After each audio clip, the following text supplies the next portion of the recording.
Hello भाइयों, welcome to the aspirant. तो आज का जो सवाल है इससे लगता होगा आपको डर। अगर आपने जब तक हमारा सॉल्यूशन नहीं देखा तब तक आपको इससे लगेगा डर, लेकिन अब आपने ये सॉल्यूशन देख लिया तो अब आपको इससे डर नहीं लगेगा और आप इसे मात्र 30 सेकंड में सॉल्व कर देंगे।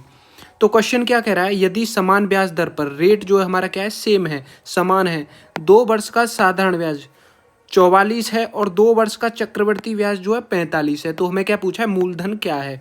तो यहाँ पे देखो, 2 वर्ष का सिंपल इंटरेस्ट कितना है, 44 दे रखा है, और 2 वर्ष का कंपाउंड इंटरेस्ट कितना दे रखा है, हमें 45 दे रखा है।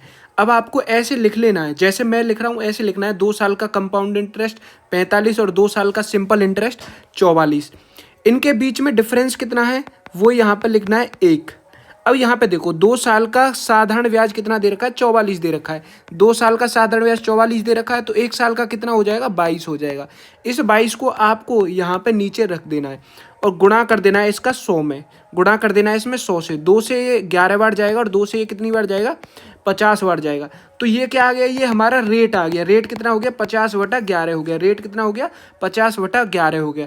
अब देखो, x रुपये थे, x रुपये को हमने 50/11 के हिसाब से 11 के रेट पर 2 साल के लिए ब्याज पर उठाया, तो हमें कितना ब्याज मिला उससे, वहाँ से हमें कितना ब्याज मिला, 44 रुपये ब्याज मिला।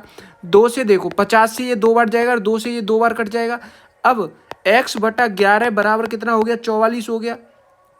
x बराबर कितना हो जाएगा, 44 गुणा 11 हो जाएगा। जब आप 44 में 11 का गुणा करेंगे तो आपके पास क्या आएगा, 4 4 ऐसे 4 8 4। तो x बराबर कितना आ जाएगा, 4 8 4 आ जाएगा। x बराबर कितना आ जाएगा, 4 8 4 आ जाएगा, जो कि आपका किस ऑप्शन में दे रखा है, ऑप्शन नंबर ए में जो है हमारा ये आंसर दे रखा है। तो हमारा ऑप्शन नंबर ए जो है राइट आंसर हो जाएगा। ऑप्शन नंबर ए जो हमारा क्या हो जाएगा, राइट आंसर हो जाएगा। तो ये थी ट्रिक। लेकिन अगर आपको समझ नहीं आएगा कि ये हमने ऐसा क्यों किया, ये जो यहाँ पर हमने जो किया है ये ऐसा क्यों किया, ये जो देख रहे हो ये क्यों किया, इसको समझाने के लिए अब आगे चलते हैं। देखो, अब मैं बताता हूँ इसे आसान तरीके से, बिल्कुल बेसिक मेथड से बताऊंगा ताकि आपको समझ में आ जाए कि ये हमने क्यों किया। ये जो थी हमारी, ये थी ट्रिक। अब बताता हूँ मैं आसान तरीके से। तो यहाँ पर देखो, 2 साल का साधारण ब्याज कितना दे रखा है, 2 साल का सिंपल इंटरेस्ट कितना दे रखा है, 44 रुपये दे रखा है, और 2 साल का कंपाउंड इंटरेस्ट कितना दे रखा था, 45 रुपये दे रखा था। अगर आपने ट्री मेथड पढ़ा हो, अगर आपने कंपाउंड इंटरेस्ट सिंपल इंटरेस्ट निकालने के लिए ट्री मेथड पढ़ा हो, तो यहाँ पे देखो, 2 साल का साधारण ब्याज जो है हर साल बराबर होता है। 1 साल का कितना होगा, 2 साल का 44 है, तो 1 साल का क्या होगा, 22 होगा।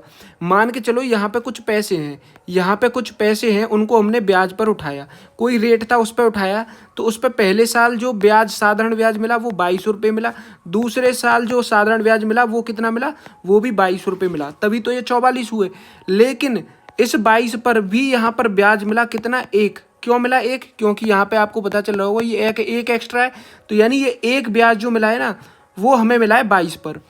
एक ब्याज हमें किस पर प्राप्त हुआ है, 22 पर प्राप्त हुआ है। तो परसेंटेज निकाल लेंगे, तो हम क्या करेंगे, परसेंटेज निकालने के लिए हम क्या करेंगे, 100 से मल्टीप्लाई कर लेंगे। 2 से ये कितना जाएगा, 2 से 11 बार, 2 से ये 50 बार। तो रेट कितना आ गया हमारा, 50/11 आ गया। रेट कितना आ गया, 50/11 आ गया। फिर सीधा वही फॉर्मूला कि x रुपये थे, उन्हें हमने 50/11 के हिसाब से ब्याज पर उठाया, ब्याज पर दिया, और 2 साल के लिए दिया हमें, इंटू 100 किया, और हमें कितना ब्याज मिला, 44 रुपये ब्याज मिला। 50 से ये 2 बार जाएगा, 2 से ये 1 बार जाएगा, और 11 का गुणा 44 में करेंगे तो कितना आएगा, x बराबर 4 8 4 आएगा, जो कि हमारा ऑप्शन नंबर ए में दे रखा है। तो समझ में आ गया, यानी कि मूलधन कितना आ गया हमारे पास, 484 रुपये जो है हमारा मूलधन है।